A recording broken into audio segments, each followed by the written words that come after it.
So there's a few reasons that I went to see Megan. First of all, I like out-of-control murderous robot flicks. Second, there is some really good hype around this one, and I was genuinely curious why. And lastly, there's this slight detail in the text of the title that I noticed. This number 3. Why? There's no way it's just a substitute for an E. Is it the third part of some trilogy that I'm just not aware of? Did I miss the first 2 movies somehow? Well, I did find out. Megan is an acronym, and there's a 3 in there. That's why. So, you got this girl, Katie. Her parents just died, and now her aunt has become her legal guardian. Aunt Gemma is some kind of tech wizard that created a robot toy with artificial intelligence, and luckily, she's got Katie right there as a great test subject. I mean, sad, lonely girl that needs a friend, not a test subject. Unfortunately, this robot, Megan, is a little too protective of Katie, and that leads to murder. Violet McGraw plays this girl, Katie, who's lost her parents. She needs a friend. Listen, I know that I should feel bad for this character, seeing as how her parents just died and she's in this terrible spot of her life. But,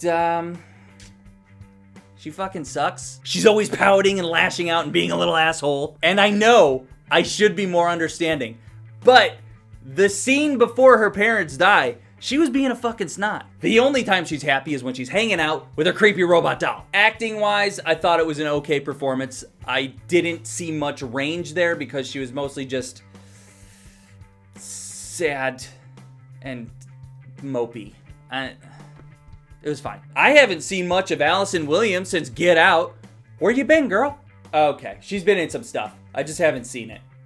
Yes, she did great in this role. I think she's a great actress. She plays a genius toy designer that's about to explode her career into the stratosphere. Oop, her sister died and now she has to raise a child. That is a lot to complicate a character's life, and she navigates it just about as terribly as you think she would, including the creation of a killer robot. Megan herself was pretty cool. I know she was played by multiple people, and I thought they all did great to be this one being. When I look at that thing, I completely believe that it is a creepy robot in the real world for kids. The way she moves and shit. It's a physically demanding performance, being creepy and robotic, and I thought that they nailed it. How was Megan? Well, I think it was good. It's an hour and 40 minutes, and the amount that they got through in that time was pretty impressive. The story played out in a way where logic didn't stretch too far from reality. I like how this story and this script and this movie was just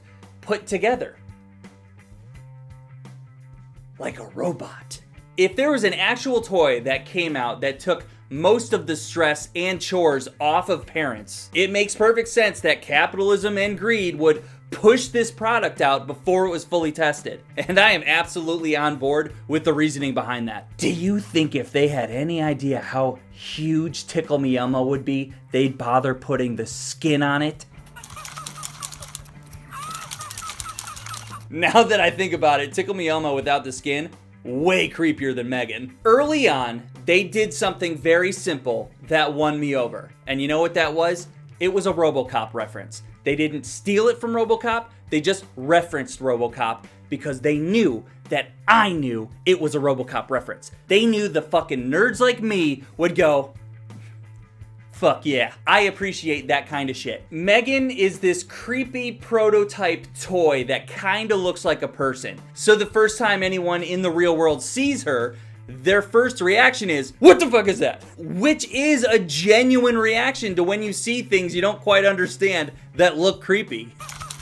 Megan's progression as an artificial intelligence, it was cool. Curiosity slowly turns into testing boundaries, and testing boundaries turns into aggression, and it goes on from there. For sure, she was creepy. Dolls don't bother me though, so there's nothing in this movie that actually scared me. There were a couple jump scares, but I was never freaked out when I watched this. I thought the deaths and the violence that we did get were sweet, but it still wasn't enough for me. Bit of a low body count for me. And I think that might be because they want to keep some characters for a potential sequel in the future. I say, if this is your first go, kill everybody, give me more carnage, figure that shit out later. There's a lot of uneasiness going on here that kept me emotionally invested. Everyone in this has been put into a situation that they did not ask for. And the frustration from being put in this situation from the beginning only grows and gets worse. And it's kind of neat how Megan is used as an excuse and a distraction to steer people away from these issues. I might be reading into this a bit, but there's a moment in this that highlights how this girl has barely dealt with her parents' death before she took that void and that love that she lost and put it into something else, that being Megan. And in that moment, I'm like, are we acknowledging here that processing grief is a part of life? And it's one of the most difficult parts of life that we need to figure out, and it's not just something that someone's words or a new toy can fix. Did this just hit a deeper level?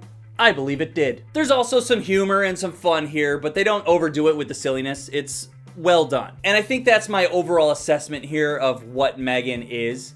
It's well done. It's a well-made movie. It was a lot more immersive than I figured it would be, and I had a great time watching it. Do you remember Chucky from 2019? That shitty remake? This was a better version of that. I hate Chucky 2019. I fucking hate that movie. See ya! Subscribe!